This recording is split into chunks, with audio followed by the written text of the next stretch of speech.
Rakshabandhan special Malvan famous शिरवळ्या नाचणीच्या पिठाच्या नारळाच्या दुधाबरोबर सहज सोप्या पद्धतीने चवीला अप्रतिम सगळ्यांना आवडणाऱ्या कोकण स्पेशल म्हणू शकतो स्वीट डिश, प्रसिद्ध स्वीट डिश.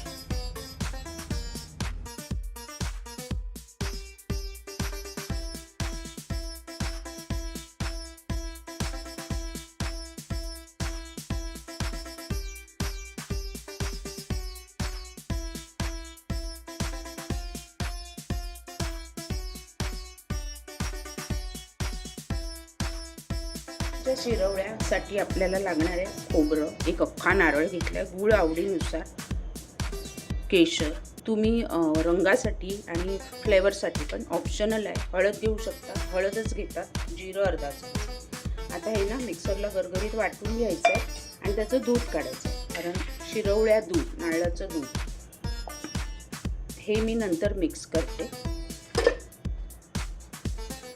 खोबरं, जिरं, वेलची पावडर आणि वेलची जायफळ पावडर आपण नंतर मिक्स करणार आहोत दुधामध्ये. पहिलं दूध काढून फ्रीजमध्ये ठेवते. दूध थंडगार असेल ना तर शिरवळ्या खायला मजा येते. गावाकडे ना साचा असतो, साच्यामध्ये त्या शिरवळ्या बनवल्या जातात. आता ह्याला पहिलं थोडं कोमट पाणी घालून मिक्सरला मऊ पेस्ट करून घेणार. गाळून 2-3 पाण्यातनं गाळून दूध काढून घ्यायचं. एक नारळाचं टोपर, घट्ट पातळ कसं हवं तसं, खूप घट्ट पण नको आणि खूप पातळ पण नको. हे छान मी 2-3 वेळा मिक्सरला भरभरून गाळून घेणार कोमट पाणी वापरून. अगदी नावाला कोमट, कडकडीत नाही वापरायचं. पेले पाणी ठेवलंय, थोडं चवीनुसार मीठ घालायचं. 2 पेले पाणी आणि 2 किलो पेले तेवढंच आपण नाचणीचं पीठ घेणार आहे.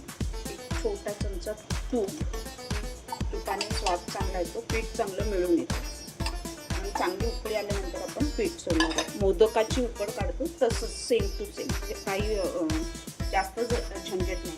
त्यावेळी ते पीठ मळतात, उकळत्या पाण्यात गोळे बनवतात, उकळत्या पाण्यात सोडतात आणि मग ते वर आले पाण्यातनं की मग ते बाहेर काढून गरम गरम त्या शेवया साच्यामध्ये टाकून ते गोळे काढल्या जातात. पण हे थोडा मुंबईतला आपल्या प्रकारे सिंपल, सोपा आणि झटपट. पाण्याला चांगली उकळी आली, गॅस बंद करायचं आहे आणि आपलं पीठ सोडायचं आहे आणि पटकन त्याला एकजीव करून घ्यायचं आहे आणि झाकण ठेवून 10 मिनटं झाकून ठेवायचं आहे पीठ, म्हणजे छान मुरतं वाफेवर आतमध्ये.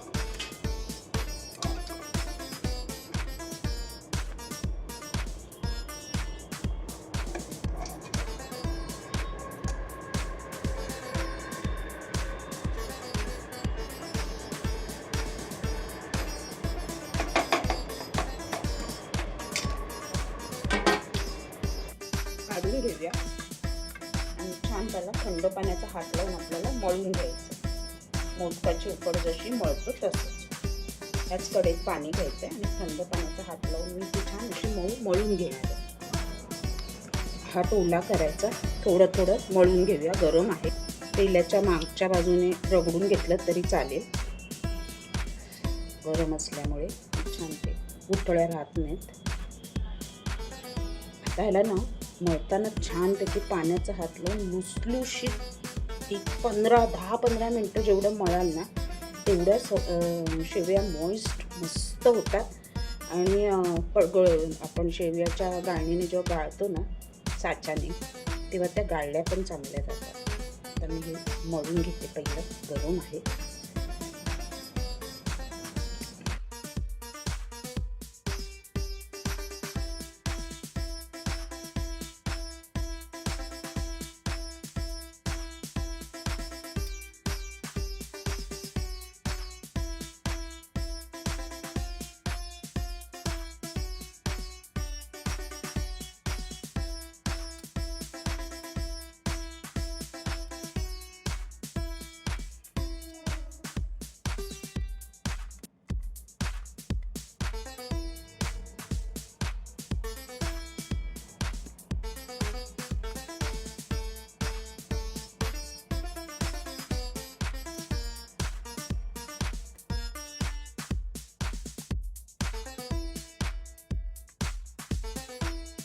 परफेक्ट मळून झाले.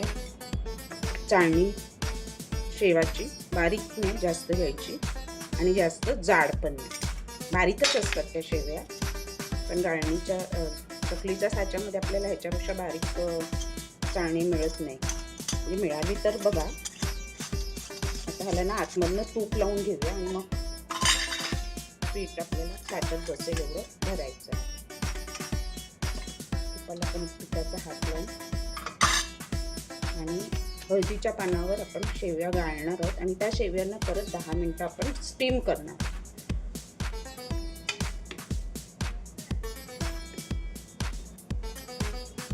भरून घेऊया पीठ पहिलं आणि पानं मी स्वच्छ धुवून कापून ठेवली. हळदीची पानं त्याला थोडंसं तूप लावूया. तुम्ही इडली पात्रामध्ये पण करू शकता. तुम्ही केळीचं पान घेऊन त्याच्यावर पण शेवया गाळू शकता. माझी हळदीची होती म्हणून मी हळदीची घेतली. ऑप्शन आहे.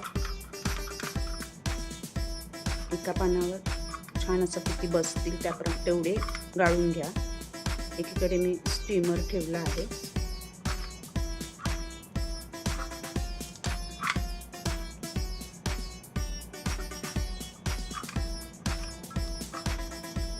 चकलीचा जुना साचा भेटला. अगदी बारीक शेवाची चाळणी होती ती घेतली आणि बघा मस्त खूप एकदम बारीक मस्त शेव आले. माझ्या नंतर लक्षात आलं, ओ वाव, बघा असे बारीक पाहिजेत शेव. चलो बाकीचे सगळे आपण असे करूया बारीक.